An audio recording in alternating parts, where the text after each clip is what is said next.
अब देखिए, विरोध हर जगह होता है और हर बार होता है। विरोध करने का अधिकार भी है विपक्षी पार्टियों को और लोगों को अपनी आपत्ति दर्ज कराने का अधिकार है।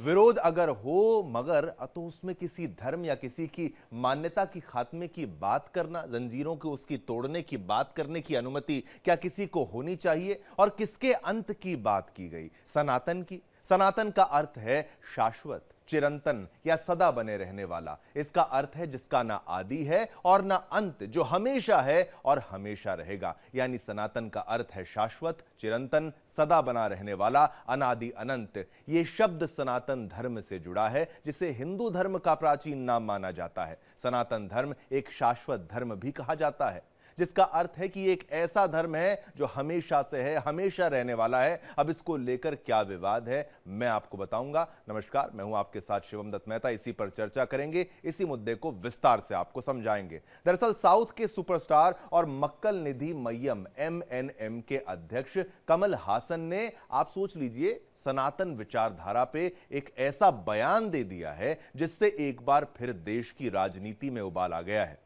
राज्यसभा सांसद ने तमिलनाडु के चेन्नई में एक कार्यक्रम में सनातन को लेकर विवादित बयान दिया।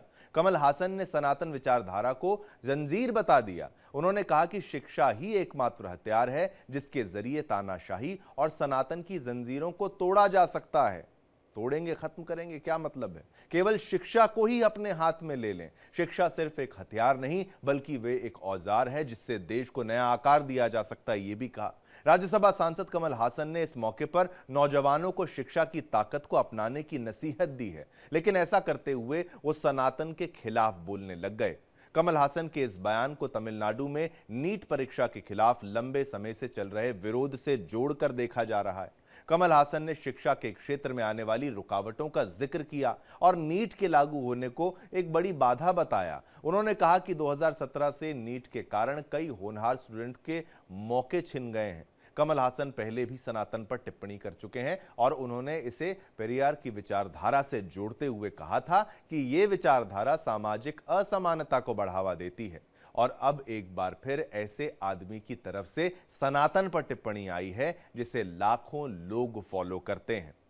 अब इसका क्या मतलब था और क्या कारण था, क्यों ऐसा बयान दिया? यहां तक कि यह भी कह दिया कि मेजॉरिटी जो है वो आपको किस तरीके से, एक तरीके से भ्रमित कर देगी, उनकी तरफ से आपको बरगला दिया जाएगा, मूर्ख तक बोला है। और ये जो सभी कर रहे हैं, यानी कि जो प्रचलन में है, अब उसके विरोध में अगर आपको बात कहनी है, अगर आपको नीट का मुद्दा उठाना है तो आप नीट का मुद्दा उठाएं, अगर आपको सरकार को घेरना है तो आप सरकार को घेरें। लेकिन आपने कहा क्या? आपने सनातन की जंजीरों को तोड़ने की बात कह दी है।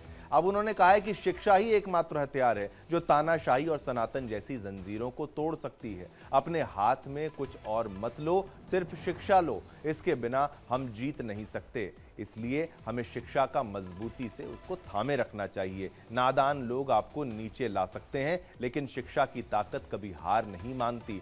शिक्षा ही वो ताकत है जिससे कानून बदला जा सकता है। तो ये इनकी तरफ से यहाँ पर कहा गया और इनकी तरफ से जो हमला किया गया, जो टिप्पणी की गई, वो की गई सनातन पर। अब सनातन पर टिप्पणी करके अब ये बुरी तरीके से फंस चुके हैं, क्योंकि अब तमाम पॉलिटिकल रिएक्शंस भी आना शुरुआत हो गई है। वीएचपी की तरफ से भी कहा जा रहा है और कई नेताओं की तरफ से अब कहा जा रहा है कि केवल सनातन का ही विरोध क्यों, हिंदू धर्म का ही बार बार अपना अपमान जो है वो क्यों किया जा रहा है, और ये क्या किसी को खुश करने के लिए किया जा रहा है? अब कमल हासन का सनातन धर्म से ऐसा क्या लेना देना, उनको क्या अधिकार है? और क्या अब ये लगता है इनको कि बहुत आसान है कि सनातन पर टिप्पणी करेंगे और अचानक से आराम से निकल भी जाएंगे? इसी पर चर्चा करेंगे। हमारे साथ मेहमान भी जुड़ेंगे कुछ ही में आपके टेलीविजन स्क्रीन पर, उनको भी हम लेकर आएंगे और उनसे चर्चा करेंगे। लेकिन मुख्य बात यह है कि वो कह रहे हैं नादान लोग आपको नीचे ला सकते हैं। अब ये तो नादान हम बता रहे हैं आपको, लेकिन जिस तरीके से, जिस अंदाज में उन्होंने कहा है, वो ये बताने का प्रयास किया है कि जो समाज में चल रहा है इस वक्त, वो आपको मूर्ख बना देंगे, कैसे आपको बरगला देंगे, वो तमाम चीजें। यानी मंच किस चीज का था, आपको बात क्या करनी थी, लेकिन आपने सनातन की जंजीरों का जिक्र किया। क्यों? क्योंकि सनातन को कुछ भी कहना क्या आसान है, इसलिए आपने इस बात का चुनाव किया। ये यहाँ पर एक बड़ा प्रश्न है। सनातन की जंजीरें, ये क्या होता है सनातन की जंजीरें? और सनातन की जंजीरों से कौन बंधा हुआ है? क्या सनातन की जंजीरों से आप बंधे हुए हैं? और आप जब ये नीट की परीक्षा की बात करते हैं, यानी आप बच्चों से संवाद अगर आप करते हैं, यानी कि जो फ्यूचर है देश का, उनसे संवाद करते हैं, तो फिर आप उनके मन में घृणा जिस तरीके से आप भरते हैं, तो ये बिल्कुल नाकाबिले बर्दाश्त है। इसी पर और जानकारी देने के लिए, चर्चा करने के लिए हमारे साथ एक शानदार पैनल कुछ ही पलों में आपके टेलीविजन स्क्रीन पर होगा। स्वागत करना चाहूंगा एच.एस. रावत जी, हिंदू धर्म गुरु, आप हमारे साथ यहाँ पर आए। आप अपनी राय के लिए जाने जाते हैं और सनातन धर्म क्या है ये लोगों को समझ में नहीं आ रहा, वो भी प्रश्न आपसे पूछूंगा। लेकिन संजीव कौशिक, राजनीतिक विशेषज्ञ, आप भी हमारे साथ हैं, तो ये भी आपको बताना होगा सर कि ये राजनीतिक दृष्टिकोण में ये किस मायने में इस बयान को लिया जाए। विरोध करना है तो बीजेपी का करेंगे या उसका करेंगे या परीक्षा का करेंगे या फिर सनातन की जंजीरें बोल दिया जाएगा। शुरुआत में संजीव जी आपसे करना चाहूंगा, इस बयान को किस तरीके से लिया जाए? क्या क्या सोच के उन्होंने ये बयान दे दिया, या फिर ये जानबूझकर उनको पता है कि मैं ऐसा बोलूंगा तो मैं हेडलाइंस में आऊंगा, तो मैं ऐसा बयान दे देता हूं? देखिए, राजनेताओं की स्थिति ये होती है कि बोलने के समय वो बहुत ज्यादा सोचते नहीं है। कई बार उनके बोले हुए शब्द जो उन्हें लगता है कि वो मास्टर स्ट्रोक खेल रहे हैं, उनके लिए भद्द पिटवा देते हैं और उनको हाशिए पे लाके खड़ा कर देते हैं। दरअसल जब वो ये बात कह रहे होते हैं तो उनके मन में शायद, अब उनकी बात से हम सहमत नहीं है और ऐसा भी नहीं है कि उनके बात को हम ज्यादा यहाँ पे विश्लेषण करने की इच्छा रखते हैं कि उन्होंने क्या सोच के कहा, लेकिन मुझे ऐसा लगता है कि उनके कहने का मतलब ये था कि यदि शिक्षा आपके हाथ में है, शिक्षा यदि को तरजीह दी जाती है, यदि आप मजबूत होते हैं, तो इस तरह के समाज के रूढ़िवादी बेड़ियों से आप मुक्त पा जाएंगे। और वो रूढ़िवादी बेड़ियां जो है वो उत्तर में भी है, दक्षिण में भी है, पूरब में भी है, पश्चिम में भी है। लेकिन सनातन ये कहना निश्चित तौर पे उन सनातनियों के लिए निश्चित तौर पे ये एक संजीव जी, अफसोस ये मेरा प्रश्न ये है कि ये इतने भोले तो हैं नहीं कि भाई उन्होंने नादानी में कुछ कह दिया।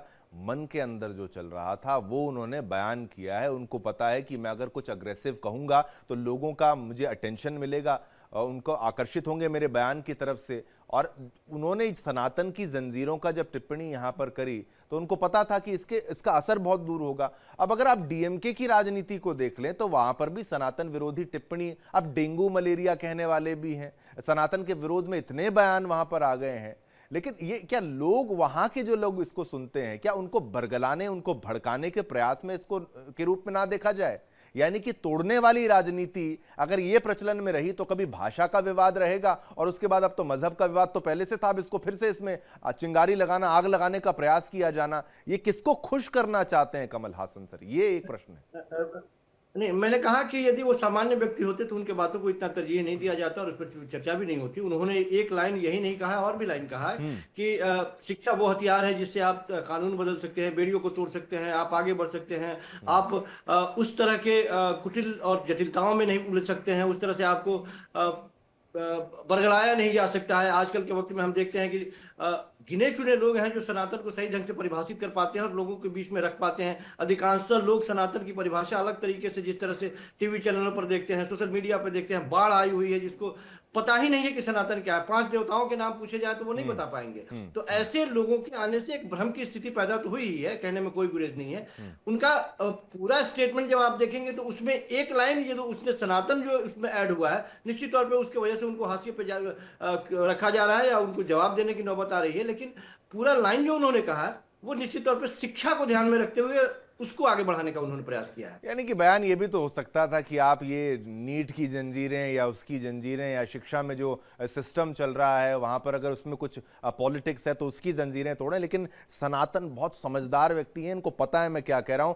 एच.एस. रावत जी, ये क्या इस बयान को बहुत हल्के में ले लिया जाए? और क्या सनातन धर्म को, कभी ऐसे भी लोग हैं कि भाई सनातन अलग है, हिंदू धर्म अलग है, अब सनातन पुरातन है, सनातन शाश्वत है, वो तमाम चीजें मैंने शुरुआत में भी बताई। मैंने कहा सनातन क्या है? जो शुरू से था और जो अंत तक रहेगा। अब जो शुरू से है अंत तक रहेगा, इसका खात्मा ये करना चाहते हैं, उसकी जंजीरें तोड़। कौन सी जंजीर ने कमल हासन को जकड़ लिया है? अब सनातन से इनको क्या मतलब है, इनका क्या लेना देना है? रावत जी, इतने हल्के में छोड़ दिया जाए क्या?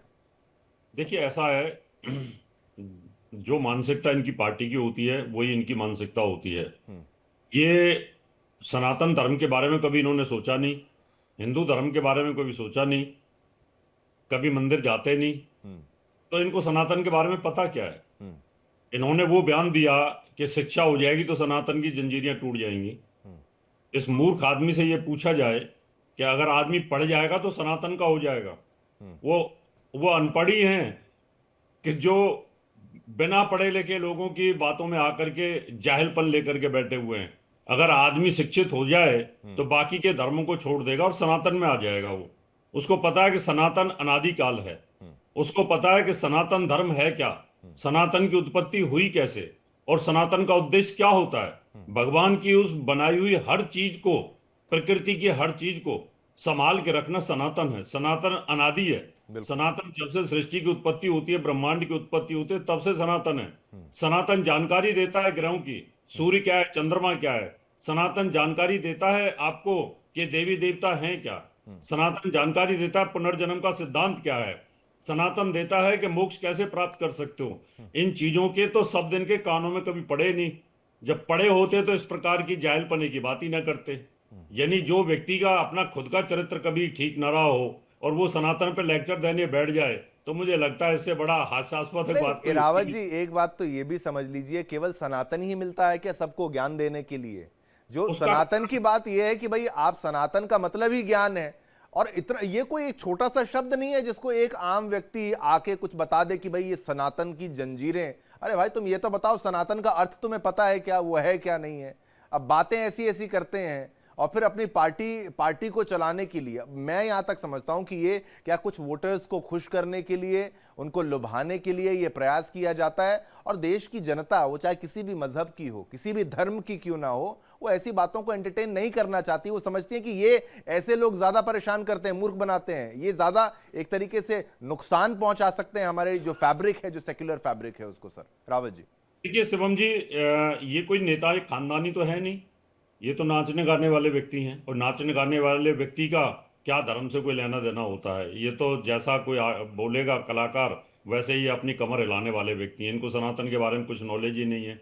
ये इनके दिमाग में जो नेता होते हैं वो तो जानबूझ करके अपनी बातें रखते हैं वोटों की राजनीति के लिए। इनके कान में तो जो फूंक दिया गया है कि आपने ऐसे बोलना है, तो वैसे बोल दिया। अगर मैं इन्हीं से पूछ लूं सनातन क्या है, तो ये इधर उधर झांकते फिरेंगे। इनको कुछ समझ नहीं आएगा कि मैं क्या जवाब दूं। इसलिए ऐसे जो टटपूंजे टाइप के जो नेता होते हैं, नाचने गाने वाले, इनको तो राजनीति की भी नहीं पता होती, समझ नहीं होती है।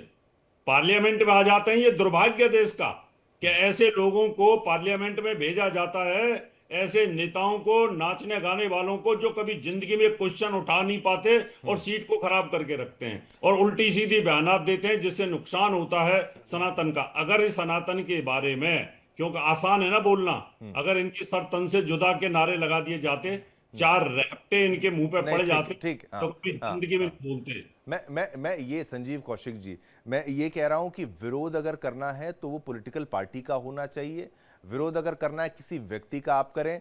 क्या आज के दौर में विपक्ष ने और खास तौर पर कुछ नेताओं ने ये समझ लिया है कि भाई हमें विपक्ष हमारे लिए बीजेपी नहीं है, नरेंद्र मोदी नहीं है?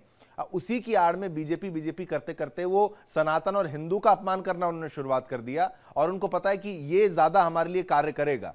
और ये उसको, क्योंकि बीजेपी को जोड़ के हिंदुत्व से देखा जा रहा है, सनातन से जोड़ के देखा जा रहा है, तो उन्होंने सनातन शब्द का इस्तेमाल करना शुरुआत कर दिया। लेकिन फिर ये तो जो मानसिकता है ये बहुत गलत साबित हो जाएगी। ये कहीं ठीक होता है राजनीतिक दृष्टिकोण से भी? लोग धर्म को नहीं मानने वाले भी होते हैं, प्रैक्टिकल भी होते हैं, वो भी अपमान नहीं करते। देखिए रावत साहब की बात से बिल्कुल हम सहमत हैं कि सनातन की परिभाषा शायद वो जानते तो इस तरह की बातें नहीं करते। लेकिन बीते कुछ वर्षों में या 10 सालों में या एक दशक में आप कह लें, जिस तरह से सोशल मीडिया का उभार हुआ है और जिस तरह से सनातन धर्म की विकृति सामने आई है, लोगों ने विकृत तरीके से, जिनको कोई जानकारी नहीं है, कोई उसके बारे में कोई ज्ञान नहीं है, वो ज्ञानी बने बैठ करके एक अलग तरीके का माहौल पैदा करने की कोशिश कर रहे हैं। वो पैसा कमा रहे हैं, वो व्यवसायी के जैसे बैठे हुए हैं, वो कथावाचक धर्म गुरु बन गए हैं, उनको कोई जानकारी नहीं है। तो एक लोगों के बीच में एक कंफ्यूजन पैदा हुआ है। जो धर्म गुरु पहले हमें समझाते थे, बताते थे, कारण दिखाते थे, रास्ता दिखाते थे, वैसे धर्म गुरुओं की संख्या गिने चुने लोग हैं। आज धर्म गुरुओं को, वैसे धर्म गुरु जो हमें इस तरह की बातें सिखाते हैं, दिखाते हैं, बताते हैं, बैठते हैं, हमें मोह माया से मुक्त होने की बात करते हैं और लगातार अपने मोह माया में वो उलझे रहते हैं। वो 25 लाख 50 लाख की गाड़ियों में घूमते हैं, 50 लाख रुपया लेकर के कथा वाचन करने जाते हैं और हमें कहते हैं कि पैसे से मोह माया मत रखो। खुद आईने के सामने बैठ करके लगातार 2 घंटे तक सजते हैं, संवरते हैं, लिपस्टिक लगाते हैं, स्नो पाउडर लगा करके चांदी के सिंहासन पर बैठ करके वो हमें सनातन के बारे में समझाते हैं। और ये जो अंतर है, वो ये अंतर लोगों के बीच में एक मैसेज तो गया ही है कि जो लोग कच्चे दिमाग के लोग हैं, जो लोग संजीव जी, पढ़े मैं लिखे आपकी नहीं हैं, आपकी जो बात नहीं के समझ पा साथ रहे मैं हैं। थोड़ा सा सहमत हूं। मैं इसलिए आपको बोलने का मौका भी मैं लगातार दे रहा हूं। मैं ये कह रहा हूं कि क्या आपको लगता है कि आपने बताया जो कि एक गलत फॉर्मेट में जिस तरीके से सनातन को सोशल मीडिया पर प्रस्तुत कर दिया जाता है और हर कोई धर्म का एक्सपर्ट जो है, सनातन का एक्सपर्ट खुद को बनाकर, चाहे वो कथावाचक आप कह लीजिए, वो कोई भी विवादित बयान दे देते हैं और फिर जवाब जो है तमाम लोगों को देना पड़ता है।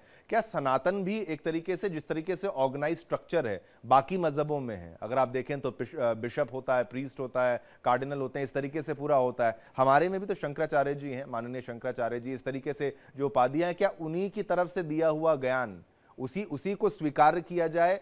और पर स्वीकार तो वो भी ऐसी बातों का नहीं करेंगे। ये इनका सनातन से क्या लेना देना, एक ये और दूसरा जो आप अपनी बात करें, दोनों को कंप्लीट करिए। इनका सनातन से क्या लेना देना, ये मुझे समझ नहीं आ रहा। मैंने कहा कि कई बार जो बात कहना चाह रहे थे, दरअसल यही बात कहना चाह रहे थे कि आप शिक्षा को अपनाइए। शिक्षा वो हथियार है जिससे आप सब कुछ, सारी बेड़ियां तोड़ सकते हैं, आप कानून बदल सकते हैं, जीवन को बेहतर कर सकते हैं। नीट के बारे में वो बात कर रहे थे। उसी के कड़ी में निश्चित तौर पर राजनेता तो राजनीति करेगा और राजनीतिक भाषा का भी इस्तेमाल करेगा। उसी बीच में उन्होंने ये सनातन सिर्फ जोड़ दिया।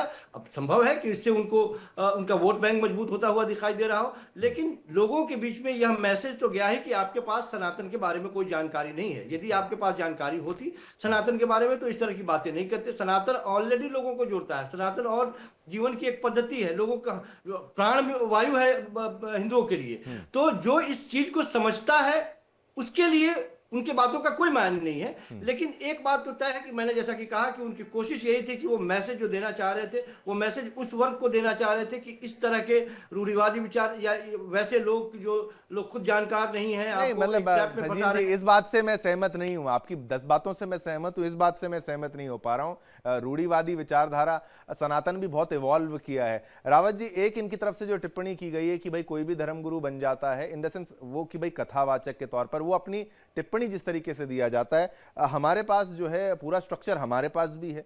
केवल आप ईसाई समुदाय या फिर मुस्लिम समुदाय की बात ना करें तो वो ज्यादा नहीं रहेगा कि मैं कहता हूं ये मुद्दा खत्म भी ना हो, कैसे कोई व्यक्ति कुछ बोल के निकल जाए और वो बच के भी चला जाए, तो हमारा भी तो सनातन का एक ऐसा स्ट्रक्चर होना चाहिए जहां पर जवाबदेही तय हो और वो आगे इसको कानूनी तौर पर भी लेके जाएं कि भाई कैसे एक जवाब दे दिया गया। और आप पूछें तो एक्सपर्ट से पूछें, आप माननीय आदरणीय शंकराचार्य जी से पूछें या ऐसे किसी व्यक्ति से पूछें। तो ये स्ट्रक्चर फॉलो होना चाहिए कि नहीं। जो गाड़ियों की बात संजीव कौशिक जी की तरफ जो कहा गया है वो ये है कि भाई कुछ दिखावटी भी हो रहा है क्या, उससे भी बचना है क्या? देखिए, सनातन धर्म शिवम जी बड़ा पुराना है, का ना कोई आदि है ना अंत है। और जब कोई चीज बहुत पुरानी हो जाती है तो उसकी केयर भी कम होती है। सबसे बड़ी बात ये रावत जी, कुछ लोग ना बड़ा चालाकी से सनातन अलग बता देते हैं, हिंदू धर्म अलग बता देते हैं, तो वो वाला भी आप जरा उस पर प्रकाश वो भी डालते मैं हैं। क्लियर करता हूं। एक्चुअल में है तो सनातन धर्म ही, और सनातन धर्म का ना कोई आदि है ना अंत है। और मैंने कहा ना, जब बहुत पुराना हो जाता है तो उसकी केयर कम होती है। और हर चीज की, आपने सोचा, घर में भी पुरानी चीजों की केयर कम हो जाती है। नई नई चीजें आती हैं, नए नए धर्म आते हैं, तो उनमें लोगों में बड़ी अवेयरनेस और डेडिकेशन रहता है। अभी जितने भी बाद में आए हैं, अब धीरे धीरे आप देखें कि ईसाई धर्म आया था, पहले सनातन धर्म था, उसके बाद बौद्ध आया, बौद्ध भी धीरे धीरे चलता गया, जैन आया, जैनिज्म आया, ईसाई। अब ईसाई भी बहुत लोग छोड़ रहे हैं, यानी 50% ईसाइयों ने यूरोप के अंदर, अमेरिका के अंदर धर्म को छोड़ दिया। धीरे धीरे इस्लाम को छोड़ रहे हैं, अभी बहुत सारी 50% मस्जिदें। अब दोबारा से सब सनातन की तरफ आ रहे हैं। वो इसलिए आ रहे हैं कि सनातन के अंदर उन चीजों की आपको सेटिस्फेक्शन मिलेगी कि हर चीज का जवाब है। कुछ भी पूछेंगे भगवान के बारे में, आपको हमारे चारों वेद और उपनिषद आपको बताएंगे, गीता का ज्ञान आपको बताएगा, रामायण और महाभारत आपको बताएंगे कि इनके उद्देश्य ये हैं, आपके जीने के उद्देश्य क्या हैं। आपको योग। रावत जी, जरा मैं ये आपसे एक पॉइंट इसमें ऐड करता चलूं। जब सनातन की बात की जाती है तो बहुत सारे देवी देवता होना, बहुत सारे ग्रंथ होना, और कोई कहते हैं ना जिससे मतलब बहुत हायर एजुकेशन में सिलेबस बहुत बड़ा हो जाता है। तो बाकी मजहबों में अगर बात की जाए तो वहां पर एक अलग स्ट्रक्चर है, मतलब एक ईश्वर वहां पर है और यहां पर हम बहुत सारे ईश्वरों की बात अगर करते हैं तो ये थोड़ा कंफ्यूजिंग नहीं हो जाता? और फिर जाति पाति वो तमाम चीजें, क्योंकि ये राजनीति विपक्ष की जाति पाति पर चलती है, जो सनातन जंजीरें वो तमाम चीजें डीएमके वो जाति पाति वाला मुद्दा है, इसको तो अभी तक सॉल्व नहीं कर पाए ना हम। शिवम जी बिल्कुल भी नहीं, वो एक एक किताब के ऊपर आधारित है। और जो सनातन धर्म है ना, वो बड़ा विशाल है। सनातन धर्म ने कहा था कि पृथ्वी गोल है, और ठीक है, कुछ लोगों ठीक, ने कहा पृथ्वी हाँ, चपटी है, बाद में पता चला पृथ्वी गोल है। सनातन धर्म ने कहा कि एक सूर्य नहीं है, ऐसे करोड़ों सूर्य हैं। हम्म, हम्म, हम्म, अब साइंस इस बात को मानने लगा कि करोड़ों सूर्य हैं। हमारे यहाँ पर वो तो कैसे रावत जी जुग सहस्त्र योजन पर भानु लीलियो ताहि मधुर फल जानू, वहीं से बात क्लियर हो जाती है। बोलिए बोलिए। हमारे यहाँ ऐसे बाण थे, आज उन्हीं बाणों के आधार पर मिसाइल बन रही है ना सारी सारी। तो सनातन धर्म का जो विज्ञान है ना, वो अपार है, और उसका कोई मुकाबला ही नहीं है। धीरे धीरे नहीं, अगर मुकाबला ना होता तो आज विदेशों में संस्कृत यूनिवर्सिटी क्यों होती? पर आज सहिष्णु होना है या असहिष्णु होना है ऐसे बयानों पर? अब ये देखिए, अब आप बहुत विराट रूप में आप सनातन धर्म को मानते हैं, एक भावना जो है वो करुणामयी है, दया की है, लेकिन फिर ये इतने बयानों को झेल जाना भी तो एक अपराध है। आप ये भी तो समझ लीजिए, कोई एक बिल्कुल। स्ट्रक्चर तो हो, कुछ तो हो, एक जुड़ता के नाम पे वो कहते हैं कि ये सनातन नहीं, ये फला फला, ये जाति के हो, इस जाति के हो। ये कब तक रहेगा जाति जाति? हमारा सनातन धर्म का जो स्ट्रक्चर है वो सतयुग से चल रहा है, और सतयुग में राजाओं की भूमिका थी, शस्त्र और शास्त्र की भूमिका थी। वहां पर ऋषियों को, मुनियों को और धर्म के रक्षकों का अधिकार होता था धर्म की रक्षा के लिए वहां कुछ हमला करना या रक्षा करना, आक्रमण करना। आज लोकतांत्रिक देश बन गया है, आज हम किसी के ऊपर हमला नहीं मार सकते, हम एक चांटा नहीं मार सकते कमल हसन को। अगर एक चांटा मारेंगे तो हमारे खिलाफ ही FIR कहीं ना कहीं हो जाएगी।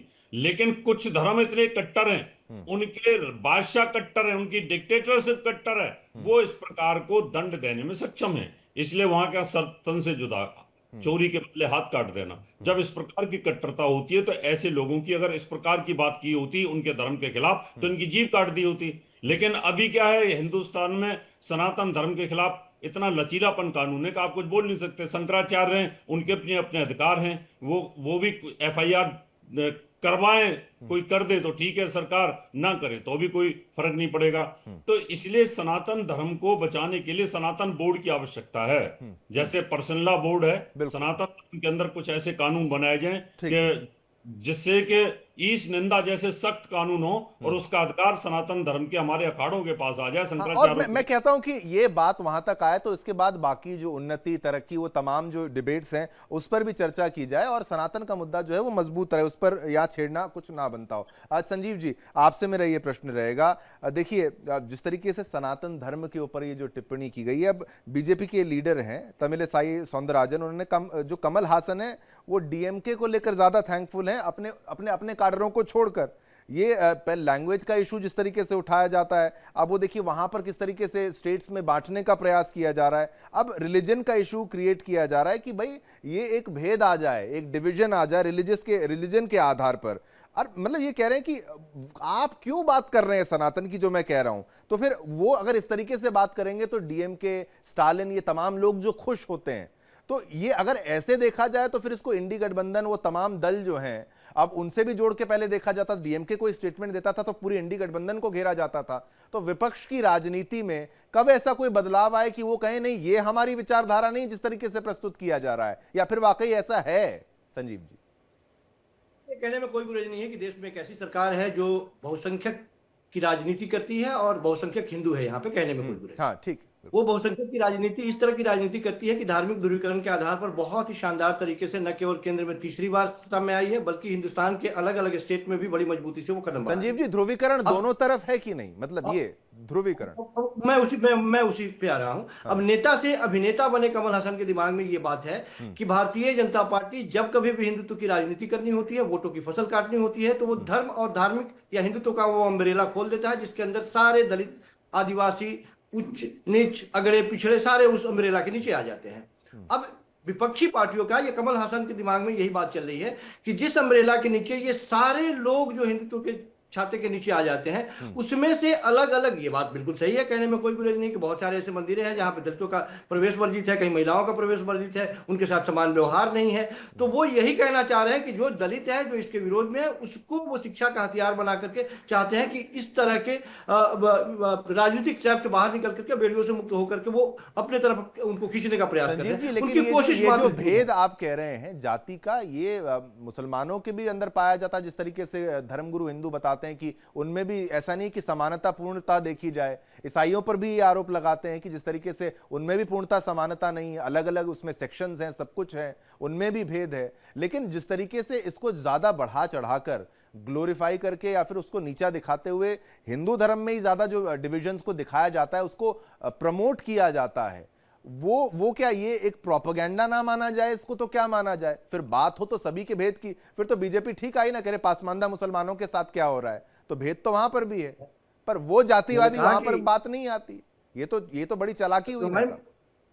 भाई मैं कह तो रहा हूँ, मैं खुलेआम कह रहा हूँ ये बात कि जितने भी हिंदू में उच्च वर्ग के लोग हैं उनको सनातन के लिए किसी से लेक्चर लेने और देने की जरूरत नहीं है। वो समझते हैं, वो मजबूत हैं, वो सक्षम है इस बात को समझने के लिए, उनको बरगलाया नहीं जा सकता। वैसे लोग जिनको केवल और केवल वोट बैंक की राजनीति के लिए छतरी के नीचे लाया जाता है, वो दरअसल वो उनकी चिंता कर रहे हैं, उसकी बात कर रहे हैं, उसको समझाने का प्रयास कर रहे हैं कि तुम यदि हाशिए पे हो तो तुम्हारे लिए शिक्षा बहुत बड़ा हथियार है। तुम शिक्षा यदि तुम्हारे हाथ में आता है, कानून बदलोगे, सक्षम होंगे, इन सारे चीजों से मुक्त हो जाओगे, वो ये कहना चाहते हैं। अब ये बात अलग है कि उनके 4 लाइनों में से एक सनातन पकड़ लिया गया, सनातन की वजह से उन पर चर्चा हो रही है। बाकी और भी बातें उन्होंने कही है और अच्छी बातें कही हैं कि शिक्षा महत्वपूर्ण विषय है, शिक्षा पे बात होनी चाहिए, नीति पे वो बात कर रहे थे।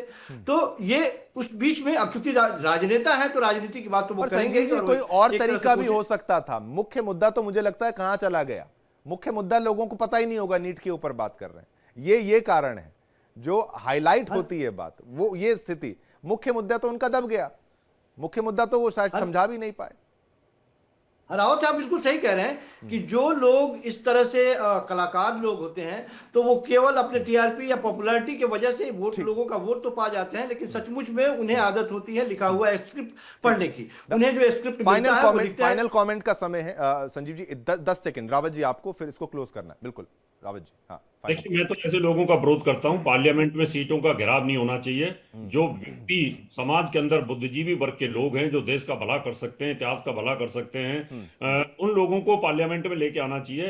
इन लोगों का मुझे लगता है कलाकारों का कोई राजनीति से मतलब नहीं होता, देश के विकास से मतलब नहीं होता है, और इनको जानकारी भी होती नहीं है। तो मुझे लगता है संसद में इस प्रकार के लोगों का बहिष्कार होना चाहिए। ठीक है, बहुत बहुत धन्यवाद रावत जी, जिस तरीके से आपने अपनी राय को रखा। संजीव जी आपका भी बहुत बहुत धन्यवाद, दोनों ने अपनी राय को यहां पर रखा। लेकिन मुद्दा वही है कि बार बार सनातन पर प्रहार क्यों? मुद्दा आपका अगर शिक्षा का है तो शिक्षा पर बात की जाए, विरोध अगर आपको सरकार का करना है तो सरकार का विरोध करें, व्यक्ति का करना है तो व्यक्ति का करें, लेकिन सनातन पर प्रहार करके आप किसको खुश करना चाहते हैं और आप किसको नाराज कर रहे हैं, ये दोनों बातें आपको पता होनी चाहिए और बतानी चाहिए।